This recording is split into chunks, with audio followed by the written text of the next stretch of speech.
നമസ്കാരം. സാധാരണ ക്രിസ്മസ് അവധിക്കാലത്ത് 10 ദിവസമാണ് വിദ്യാർത്ഥികൾക്ക് അവധിയെന്ന് പറയുമെങ്കിലും വാസ്തവത്തിൽ 8 അല്ലെങ്കിൽ 9 ദിവസം മാത്രമേ അവധി ലഭിക്കുമായിരുന്നുള്ളൂ. സ്കൂൾ അടയ്ക്കുന്ന ദിവസവും തുറക്കുന്ന ദിവസവും ഈ 10-ൽ ഉൾപ്പെടുന്നതായിരുന്നു അതിന് കാരണം. എന്നാൽ ഇക്കൊല്ലത്തെ വിദ്യാർത്ഥികൾ ഭാഗ്യവാന്മാരാണ്. ക്രിസ്മസ് അവധിക്കൊപ്പം വാരാന്ത്യങ്ങളും കൂടി ഉൾപ്പെടുത്തുമ്പോൾ ഇത്തവണ കേരളത്തിലെ സ്കൂൾ വിദ്യാർത്ഥികൾക്ക് അവധി ആഘോഷങ്ങൾക്ക് ദൈർഘ്യം കൂടും. ഇത്തവണ തദ്ദേശ തെരഞ്ഞെടുപ്പ് കൂടിയായതോടെ അവധി ദിവസങ്ങളുടെ എണ്ണം കൂടി.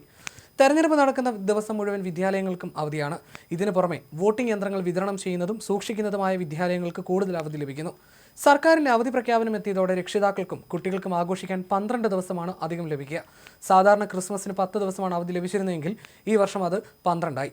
ക്രിസ്മസ് അവധി സംബന്ധിച്ച പ്രഖ്യാപനം വന്നിരിക്കുകയാണ്. തദ്ദേശ തെരഞ്ഞെടുപ്പിന്റെ പശ്ചാത്തലത്തിൽ ക്രിസ്മസ് പരീക്ഷാ തീയതിയിൽ മാറ്റം വരുത്തിയതിനാലാണ് അവധികളുടെ എണ്ണം വർദ്ധിച്ചിരിക്കുന്നത്. ഡിസംബർ 24 മുതൽ ജനുവരി 5 വരെയായിരിക്കും ക്രിസ്മസ് അവധി.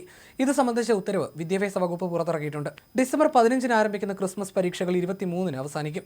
ഇത്തവണ തദ്ദേശ തെരഞ്ഞെടുപ്പും കണക്കിലെടുക്കുമ്പോൾ ഡിസംബറിൽ വിദ്യാർത്ഥികൾക്ക് സ്കൂളിൽ പോകേണ്ടി വന്ന ദിവസങ്ങളും കുറവാണ്. തെരഞ്ഞെടുപ്പ് നടക്കുന്ന ദിവസങ്ങളിലും വോട്ടിംഗ് യന്ത്രങ്ങൾ വിതരണം ചെയ്യുന്നതിനും സൂക്ഷിക്കുന്നതിനും ഉപയോഗിക്കുന്ന വിദ്യാലയങ്ങൾക്കും അധിക അവധി ലഭിച്ചിരുന്നു.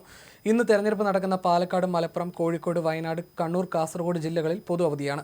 ആദ്യഘട്ട തെരഞ്ഞെടുപ്പ് നടന്ന ഡിസംബർ 9-ന് തിരുവനന്തപുരം, കൊല്ലം, പത്തനംതിട്ട, ആലപ്പുഴ, കോട്ടയം, ഇടുക്കി, എറണാകുളം ജില്ലകളിലും അവധിയായിരുന്നു.